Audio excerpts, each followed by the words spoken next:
ರಾಮನಗರ ನಗರಸಭೆ ವತಿಯಿಂದ ನಾವು 2026-27ನೇ ಸಾಲಿನ ಆಯವ್ಯಯ ಮಂಡನೆ ಮಾಡೋಂಥ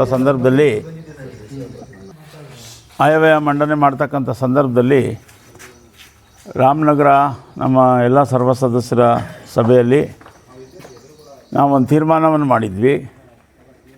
ಒಂದು ವಾಯುವಿಹಾರಿಗಳಿಗೆ ಪಾರ್ಕ್ಗಳಲ್ಲಿ ಮತ್ತು ಸಮುದಾಯ ಭವನಗಳಲ್ಲಿ ಮತ್ತು ಬಸ್ ಸ್ಟ್ಯಾಂಡ್ಗಳಲ್ಲಿ ಎಲ್ಲಿ ಇಂಪಾರ್ಟೆಂಟು ಜನ ಜಾಸ್ತಿ ಜಂಗಳಿರ್ತದೆ ಅಂಥ ಕಡೆ ಬಸ್ಗಳು ಕಾಯೋವಂಥ ಸಂದರ್ಭದಲ್ಲಿ ಒಂದು ಅನುಕೂಲ ಆಗಲಿ.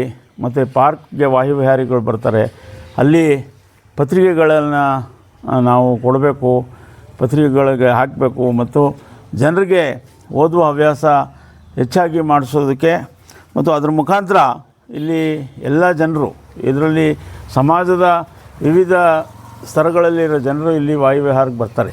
ಅವರೆಲ್ಲ ಒಂದು ಕಡೆ ಸೇರಿಕೊಂಡು ಸಮಾಜದ ಬಗ್ಗೆ ಸಕಾರಾತ್ಮಕವಾದಂಥ ಚಿಂತನೆಯನ್ನು ಮಾಡಲಿ, ಒಂದು ಕಾಲಕ್ಷೇಪ ಆಗಲಿ, ಒಂದು ಸಕಾರಾತ್ಮಕವಾಗಲಿ ಮತ್ತು ಓದುವ ಹವ್ಯಾಸ ಇದ್ದಾಗ ಕರೆಂಟ್ ಅಫೇರ್ಸ್ ಬಗ್ಗೆ ಮಾಹಿತಿ ಹೆಚ್ಚಾಗಿರ್ತದೆ ಅನ್ನೋ ನಿಟ್ಟಿನಲ್ಲಿ ರಾಮನಗರ ನಗರಸಭೆಯ ಈ ಒಂದು ಐತಿಹಾಸಿಕ ನಿರ್ಣಯ ಅಂತ ಯಾಕೆ ಹೇಳ್ತೀವಿ ಅಂದರೆ, ಇಡೀ ಕರ್ನಾಟಕದಲ್ಲಿ ಈ ವ್ಯವಸ್ಥೆ ಎಲ್ಲೂ ಇಲ್ಲ.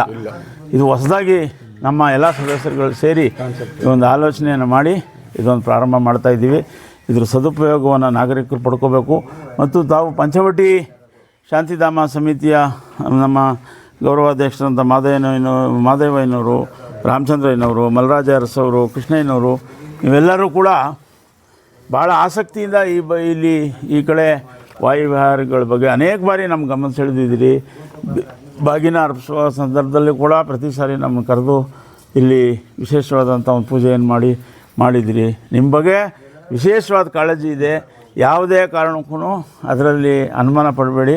ನೀವೇನೇನು ಒಂದು ಡೌಟ್ಸ್ ಹೇಳಿದಿರೋ ಅಥವಾ ಇಲ್ಲಿ ಒಂದು ಸಂಪದಿರ್ಬೋದು ಅಥವಾ ಇಲ್ಲಿ ಏನು ನಿಮ್ಮ ಆಕ್ಷೇಪಣೆಗಳಿದ್ದಾವೆ ಅದೆಲ್ಲ ತಕ್ಷಣ ನಾನು ಎಲ್ಲ ಡೀಟೇಲ್ನ ತರಿಸ್ಕೊಂಡು ನಾನು ಕಮಿಷನರು, ನಮ್ಮ ಇಂಜಿನಿಯರ್ಸ್ ಮತ್ತು ನಮ್ಮ ಸದಸ್ಯರುಗಳ ಜೊತೆ ಕೂತ್ಕೊಂಡು ಮಾತಾಡಿ ಮತ್ತು ಅಲ್ಲಿ ತಾವು ಏನು ಕುಂದುಕೊರತೆಗಳು ಏನು ಹೇಳಿದ್ದೀರಾ ಅದ್ರ ಬಗ್ಗೆ ಏನು ತಮ್ಮೆಲ್ಲರ ಅಪೇಕ್ಷೆಯಂತೆ ಏನು ಮಾಡ್ಬೋದು ಅದನ್ನು ಶೀಘ್ರವಾಗಿ ಮಾಡೋದಕ್ಕೆ ನಾವು ಒಂದು ಪ್ರಾಮಾಣಿಕವಾದಂಥ ಪ್ರಯತ್ನ ಮಾಡ್ತೀವಿ. ಯಾವುದೇ ಒಂದು ಕುಂದುಕೊರತೆ ಇದ್ದರೂ ಈ ಭಾಗದಲ್ಲಿ ತಾವು ನಮ್ಮ ಗಮನ ಸೆಳೀಬೋದು.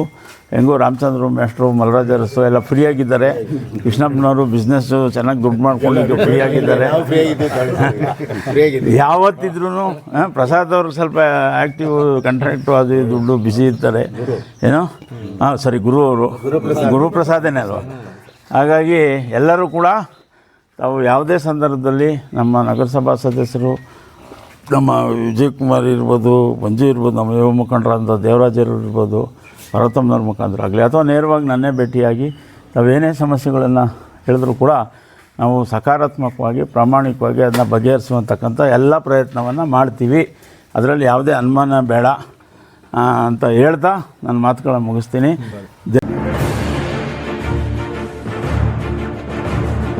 ನ್ಯೂಸ್ 42 ಕನ್ನಡ.